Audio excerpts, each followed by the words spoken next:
Assalamualaikum warahmatullahi wabarakatuh. Salam sejahtera untuk kita semuanya. Perkenalkan, saya Novi Fitriani, SPD MPD, dosen tetap Prodi Pendidikan Bahasa dan Sastra Indonesia, Fakultas Keguruan dan Ilmu Pendidikan Universitas Eka Sakti. Pada kesempatan yang berbahagia ini, izinkanlah saya memaparkan mengenai pernyataan diri dosen dalam unjuk kerja Tridharma Perguruan Tinggi atau sering disebut PDD UK TPT dalam bidang pengajaran. Pada kesempatan kali ini, saya ingin menyampaikan mengenai mata kuliah yang saya ampuh sesuai dengan bidang keahlian saya, yaitu mata kuliah Analisis Wacana Kritis. Mata kuliah ini ditujukan bagi mahasiswa Pendidikan Bahasa dan Sastra Indonesia pada semester 3 dengan kode mata kuliah IND 231815 dengan berbobot 3 SKS. Perkuliahan diselenggarakan dalam 16 kali pertemuan tatap muka yang terdiri dari 14 kali pertemuan yang difokuskan pada pemaparan materi, diskusi, dan kajian teks secara teoritis maupun praktis. 1 pertemuan untuk ujian tengah semester dan 1 pertemuan untuk ujian akhir semester.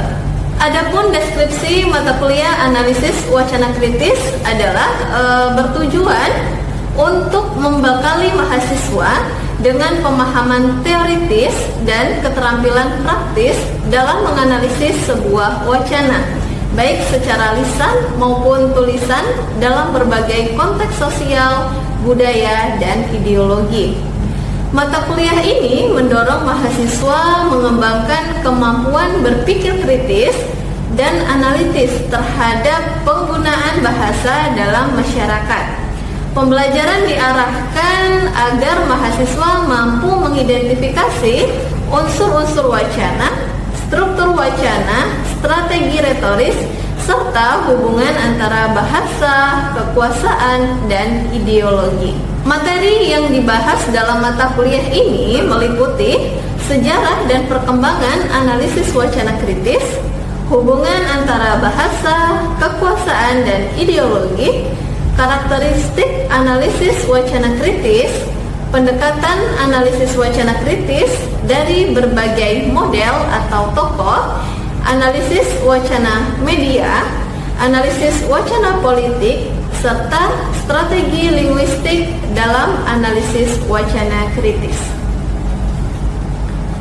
Adapun capaian pembelajaran lulusan atau CPL program studi yang mendukung mata kuliah ini meliputi CPL 1, CPL 2, CPL 3, dan CPL 4 sebagaimana tertuang dalam rencana pembelajaran semester atau RPS yang telah divalidasi oleh Ketua Program Studi dan Gugus Pengendali Mutu Program Studi. Selanjutnya, capaian pembelajaran mata kuliah Analisis Wacana Kritis terdiri atas 5 capaian pembelajaran mata kuliah, yaitu yang pertama, mahasiswa mampu menelaah konsep dasar dan sejarah analisis wacana kritis. Yang kedua, mahasiswa mampu menguraikan teori-teori kritis yang relevan dengan konsep analisis wacana kritis. Yang ketiga, mahasiswa mampu mengaplikasikan model analisis wacana kritis dari berbagai model atau tokoh. Yang keempat, mahasiswa mampu menganalisis isu-isu sosial kontemporer. Dan yang kelima, mahasiswa mampu menyusun laporan analisis wacana kritis. Mata kuliah ini disampaikan dengan metode DAI atau Delivery, Interaction, dan Assessment dalam proses pembelajaran yang ada di kelas. Pada aspek delivery, saya menyediakan materi perkuliahan beserta RPS yang dikirimkan melalui WA Group Selain itu, pembelajaran dilaksanakan melalui presentasi interaktif secara tatap muka untuk mendukung pemahaman siswa.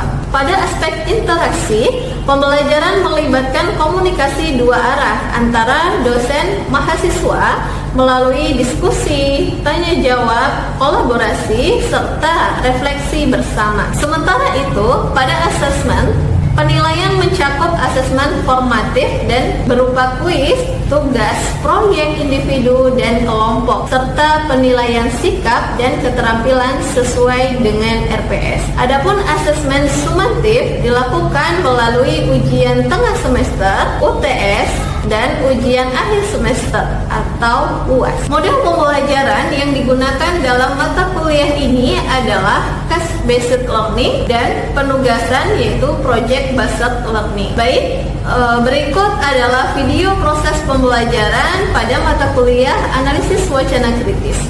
Mari kita simak bersama. Assalamualaikum warahmatullahi wabarakatuh. Waalaikumsalam warahmatullahi wabarakatuh. Bagaimana kabarnya hari ini? Baik, Bu. Alhamdulillah. Oke, untuk perkuliahan hari ini sebelum kita memulai pembelajaran, mari kita berdoa menurut agama dan kepercayaan kita masing-masing. Berdoa mulai.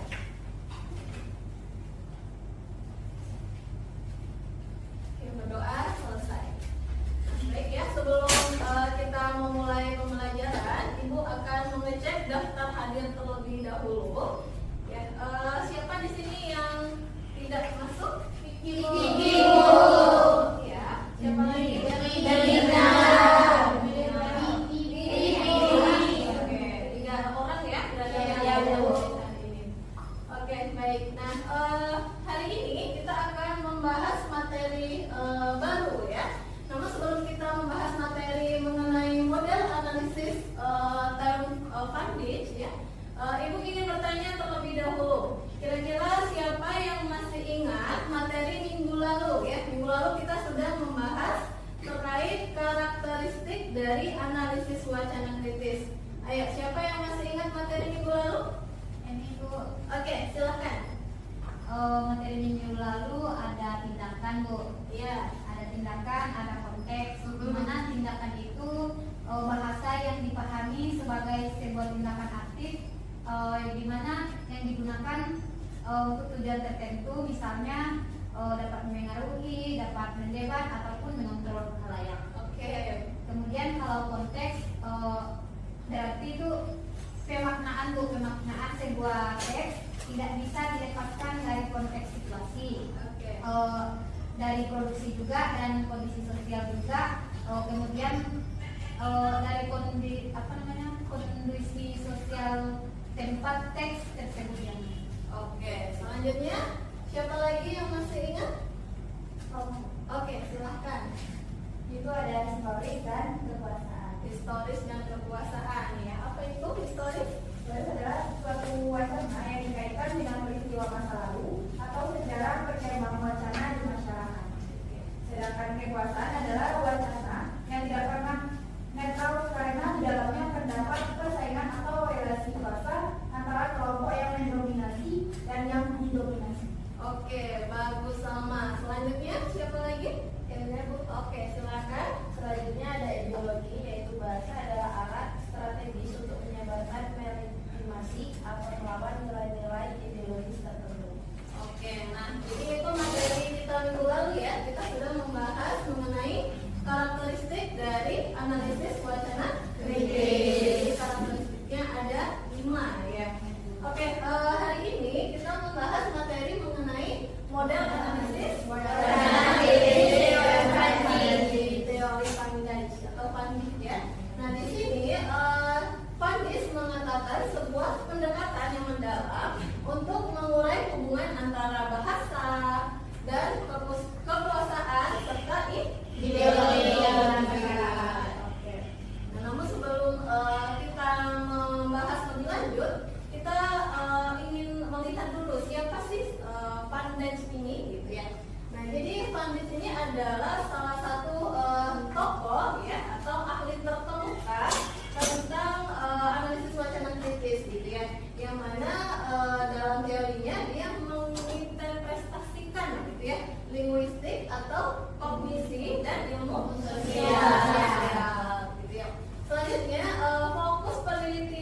dari teori Van Dijk itu sendiri apa? Di sini dia ingin meneliti bagaimana sebuah wacana itu diproduksi gitu ya, baik itu kekuasaan ya, ketidaksetaraan dan ideologi masyarakat gitu ya.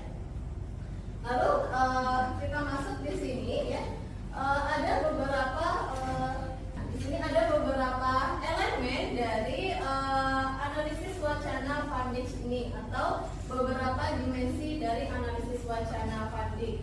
Nah, di sini dia menjabarkan ada 3 elemen yang harus dianalisis dalam wacana kritis. Elemen apa saja yang ada di dalamnya? Yang pertama itu ada namanya teks, gitu ya. Elemen yang pertama diteliti adalah teks. Yang kedua adalah elemen komunikasi. Yang ketiga adalah elemen analisis sosial atau konteks, gitu ya. Jadi dalam menganalisis sebuah wacana, kita tidak bisa hanya melihat sebuah teksnya saja gitu ya, tetapi kita mengaitkannya dengan kognisi sosial dan juga kita kaitkan dengan konteks gitu ya. Oke, mari kita bedah satu persatu ya dimensi dari analisis wacana kritis Van Dijk ini. Yang pertama, tadi untuk menganalisis, tadi kan ada 3 dimensinya ya, ada dimensi teks, kognisi sosial dan konteks. Nah, untuk menganalisis sebuah teks ya, itu ada strukturnya gitu, ada struktur yang kita gunakan untuk menganalisis sebuah wacana itu ada 3 gitu ya. Ini yang ditawarkan oleh Van Dijk, ada 3 struktur yang digunakan. Yang pertama itu ada struktur makro, yang kedua ada superstruktur, dan yang ketiga ada struktur mikro. Yang ketiga adalah struktur mikro. Jadi untuk menganalisis wacana, nah kita menggunakan 3 struktur ini, gitu ya. Nah, kita lihat struktur makro. Nah, struktur makro itu apa? Struktur makro itu berkaitan dengan tema, gitu ya. Jadi tema apa yang terkandung dalam sebuah wacana, gitu ya. Yang mana dalam sebuah wacana, tema itu biasanya mengandung ideologi tertentu, gitu ya, untuk mempengaruhi pembaca. Nah, jadi seperti itu. Nah, di sini fungsi dari tema ya, bisa kita lihat bahwasanya tema itu bisa mengarahkan atau mengendalikan pemahaman pembaca gitu ya terhadap keseluruhan sebuah teks gitu. Yang kedua itu sebagai pembingkaian sebuah isu gitu ya, yang mana analisis makro ini menunjukkan bagaimana isu sosial tertentu dibingkai atau disajikan gitu ya. Nah, di sini Ibu memberikan contoh ya, sebuah teks ya, yang mana dari kejadian yang sama itu bisa dibingkai dengan tema yang berbeda, penafsiran yang berbeda, atau ideologi yang berbeda seperti itu. Nah, di sini contohnya itu peristiwa demonstrasi mahasiswa ya. Jadi belum lama ini kan terjadi ya demonstrasi mahasiswa. Nah, di sini Ibu sudah membandingkan ya, ada 2 media yang memberitakan terkait demonstrasi mahasiswa. Nah, kita lihat di media A ya, dia mengungkapkan tema itu tentang ketidakmampuan pemerintah dalam menjalankan program gitu ya, sehingga menimbulkan keresahan pada masyarakat. Nah, kalau kita lihat dari temanya itu media tersebut atau penulis tersebut itu lebih menyalahkan ke pemerintah gitu ya.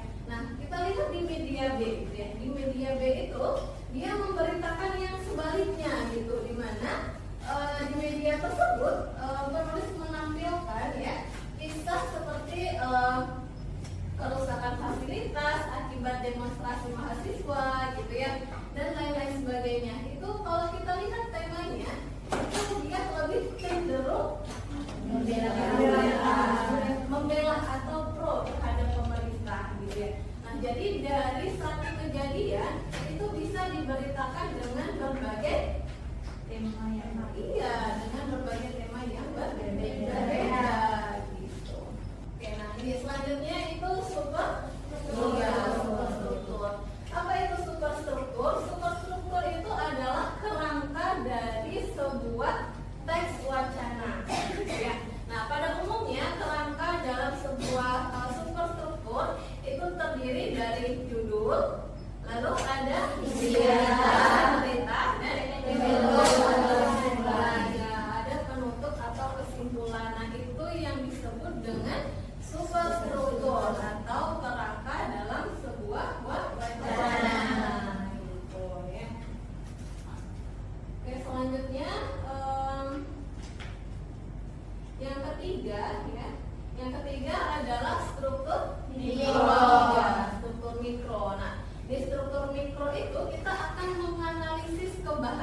pembuatannya gitu. Nah, di struktur mikro ini terbagi menjadi 3. Yang pertama ada yang namanya unsur simatik. Nah, unsur simatik ini dia membahas tentang bagaimana penulis itu dalam memilih sebuah kata, gitu ya, atau pilihan kata. Bagaimana pilihan kata itu nanti akan mempengaruhi cara pandang pembaca terhadap sebuah teks. Nah, contohnya di sini ketika penulis memilih kata teroris, kira-kira pandangan kita terhadap kata teroris itu apa? Negatif atau positif? Negatif ya. Nah, jadi sekelompok orang yang melakukan, misalnya kalau teroris kan melakukan kejahatan. Ya. Nah, tapi kalau kita menggunakan kata aktivis bersenjata, kira-kira pandangan kita seperti apa? Aktivis bersenjata, kira-kira pandangan kita lebih positif atau negatif? Lebih positif ya, karena ada kata aktivis. Iya, walaupun bersenjata gitu ya, tapi kan pandangan kita lebih positif dibandingkan pilihan kata teroris. Ya, jadi pilihan kata itu sangat mempengaruhi pembaca dalam menafsirkan sebuah teks atau sebuah wacana gitu ya. Selanjutnya sintaksis. Nah, sintaksis ini adalah struktur kalimat dalam sebuah wacana. Nah, biasanya penulis itu bisa menggunakan kalimat ataukah kalimat aktif yang dipilih atau kalimat pasif gitu ya. Nah, jadi pemilihan kalimat tersebut itu juga mempengaruhi gitu ya teks atau wacana gitu. Nah, di sini ada juga yang dinamakan nominalisasi gitu ya. Jadi nominalisasi ini sering digunakan untuk menghilangkan pelaku atau subjek gitu dalam sebuah peristiwa, atau dalam suatu peristiwa gitu ya. Nah, di sini Ibu memberikan contoh ya. Di sini ada contohnya polisi menembak salah satu pelaku demonstrasi. Nah, kalau kalimatnya seperti ini di sini ada subjeknya, ada subjek di sini polisi. Lalu ada objeknya, ada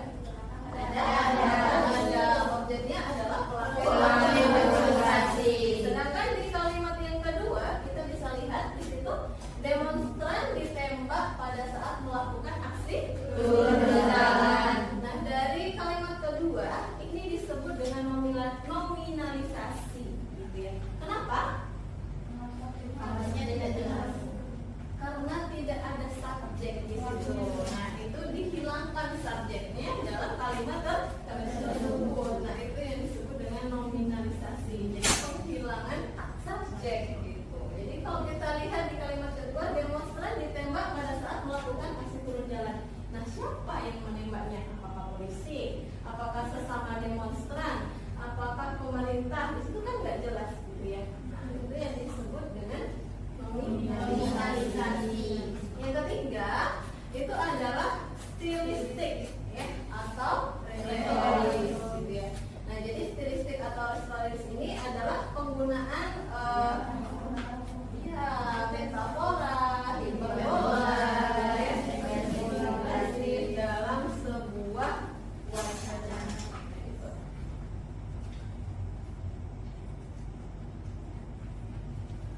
Oke, nah di sini Ibu ada satu kasus ya, atau studi kasus tentang debat keren Papua gitu ya. Nah, di sini ada videonya, akan kita simak bersama video tentang debat keren Papua gitu ya. Nah, nanti dari video tersebut kita akan menganalisis dengan menggunakan model analisis tersebut gitu ya, yang terdiri dari 3 struktur tadi ya. Ada struktur makro, ada struktur, ada struktur mikro.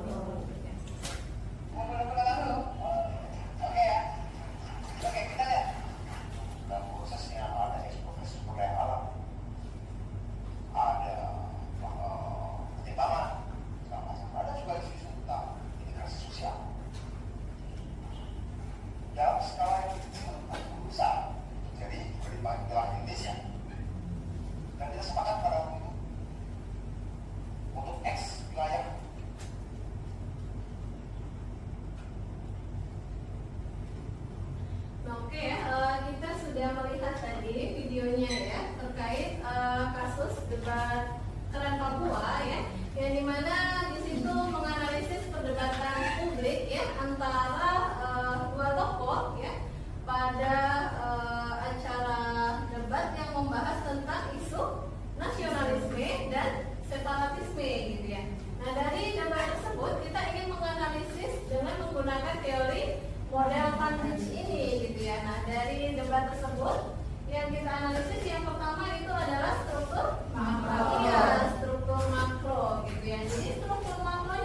jadi pembunuh kompas analisis lanjut. Struktur makronya yaitu tematik, penggambaran atas tema yang disajikan sedikit tabu, yaitu siswa yang mempunyai prestasi bisa melakukan hal yang dilarang oleh hukum, yakni pembunuhan.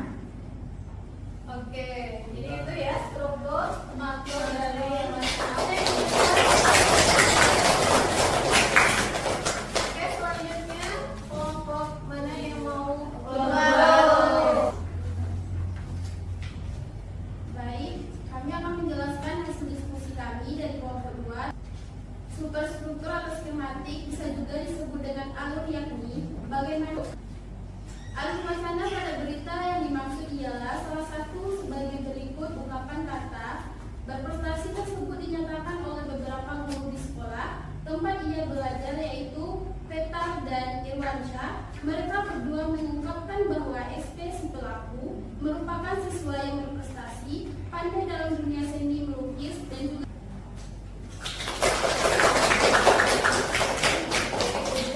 kelompok 2 yang sudah menjelaskan mengenai superstruktur. Sekarang yang ketiga struktur mikro. Silakan kelompok 3. Baik, kami dari kelompok 3 akan memaparkan struktur mikro dari teks mahasiswa berprestasi dari pembunuh. Tia 3 Peter Karnova Tutupoli 36 tahun dan guru matematika Irawan 29 tahun, termasuk yang mengagumi prestasi si pelaku. Hal kemudian detailnya elemen ini berhubungan dengan kontrol informasi yang ditampilkan oleh seorang wartawan. Kita lihat di dalam artikel ini siapa si pelaku bahkan dicalonkan sebagai ketua OSIS. Beberapa bukti nyata terkait si pelaku merupakan siswa berprestasi, namun juga diceritakan dengan jelas gambaran pelaku abnormal yang dilakukan kepada Jongket dan Henry. Kompas ingin mengutarakan dua sisi yang sangat berlawanan tersebut terjadi pada satu orang yang sama. Hal itu ditandai dengan pemaparan yang begitu gamblang pelaku sebagai pelaku utama dengan menempatkan nama tersebut di awal kalimat. Terima kasih.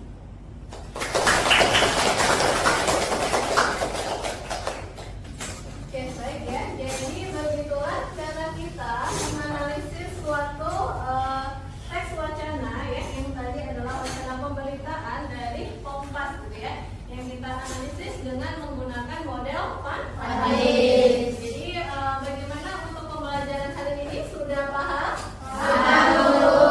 Bisa dimengerti? Bisa. Oke. Baik, kalau sudah paham, mungkin itu saja ya materi kita hari ini.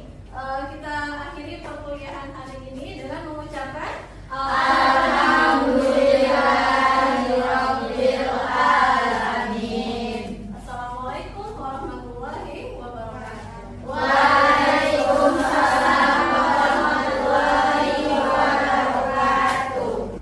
Demikianlah video ini saya buat sebagai salah satu syarat sertifikasi dosen 2026. Semoga bisa menjadi pertimbangan untuk Bapak dan Ibu asesor. Saya akhiri. Assalamualaikum warahmatullahi wabarakatuh.